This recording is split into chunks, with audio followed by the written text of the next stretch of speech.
এখন বাংলাদেশের বিশেষ করে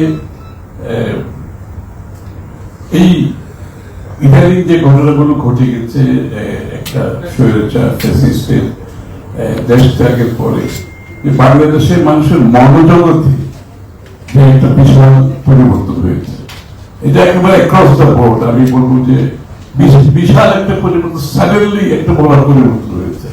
একটা রিয়েলাইজেশন এসছে, একটা আন্ডারস্ট্যান্ডিং, একটা চিন্তা, একটা ভাবনা, একটা আকাঙ্ক্ষা যেটা সকলের মনে জেগেছে। এখন শুধু পলিটিশিয়ান সহ আমি বলবো যে আমরা একটা ফ্রি ফেয়ার সোসাইটি, একটা এনভায়রনমেন্ট চাচ্ছি যেখানে আবারও যে স্বাধীনতার যে উদ্দেশ্য ছিল, যে চিন্তা হয়েছে কিনা আমি জানি না, মেবি দ্যাট উইল হেল্প।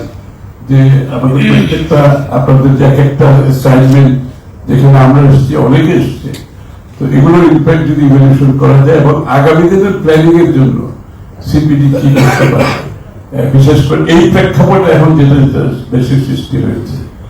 আর সিপিডির পলিটিক্সের বাইরে অর্থনীতি, বিভিন্ন সোশ্যাল ইস্যুতে কাজগুলোতে, বিশেষ করে অর্থনৈতিক ক্ষেত্রে আমি সবসময় ইনভলভ ছিলাম এবং বাংলাদেশের ইকোনমিক পলিসি, অর্থনীতির যে নীতিমালা প্রণয়নে সিপিডির অনেক রোল ছিল, আছে এবং থাকবে আমি নিশ্চয়।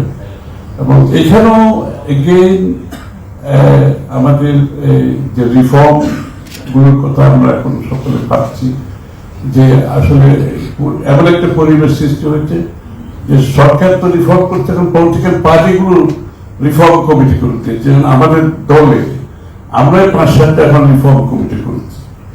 তো এখন বিষয়টা হচ্ছে কি, আমাদের এই আন্ডারস্ট্যান্ডিংটা হচ্ছে যে কি রিফর্ম ইজ এ মাস্ট, এবং রিফর্ম করে আমরা সামনের দিকে এগোতে হবে, এবং reform is a ongoing process.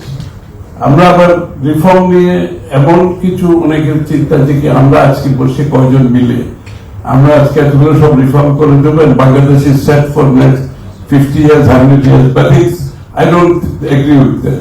Reform is an ongoing thing, it's a process, চলতেই থাকবে। আর রিফর্ম এগেইন আমরা সাস্টেইন কোনোদিনও করব। রিফর্ম কিন্তু আমরা জানি it's a very difficult thing, করলেই তো হবে না। আমরা তো কেয়ারটেকার গভর্নমেন্ট সকলে মিলেই করছিলাম, but Sheikh Hasina has thrown it out, তো লাভ তো হয়নি, সবাই মিলেও করে তারপর আবার চলে গেছে। কিন্তু এই জন্য রিফর্ম এমন ভাবে করতে হবে যেখানে একটা পাবলিক কনসেনসাস ডেভেলপ করতে হবে, পলিটিক্যাল কনসেনসাস ডেভেলপ করতে হবে। এটা পলিটিক্যাল প্রসেসের মাধ্যমে করতে হবে, ডেমোক্রেটিক প্রসেসের মাধ্যমে করতে হবে। এই Democratic process is the only, এই যে কোনো সিদ্ধান্ত এটা ইটস এ কারেকশন, এই প্রসেসটা হচ্ছে কারেকশন প্রসেস, এই প্রসেসটা হচ্ছে ফিল্টারেশন প্রসেস। তা আমাদেরকে সেটা মাথায় রাখতে হবে। হঠাৎ করে আমরা যদি মনে করলাম আমরা কয়জন মিলে যে এই রিফর্ম গুলো দরকার দেশের জন্য, আগামী দিনের জন্য, তারপর থেকে বাংলাদেশ একদম সেট হয়ে গেল, এই ধরনের ধারণার মধ্যে যারা থাকে তাদের জন্য আমার মেসেজ, এই ধরনের চিন্তা করা হবে না।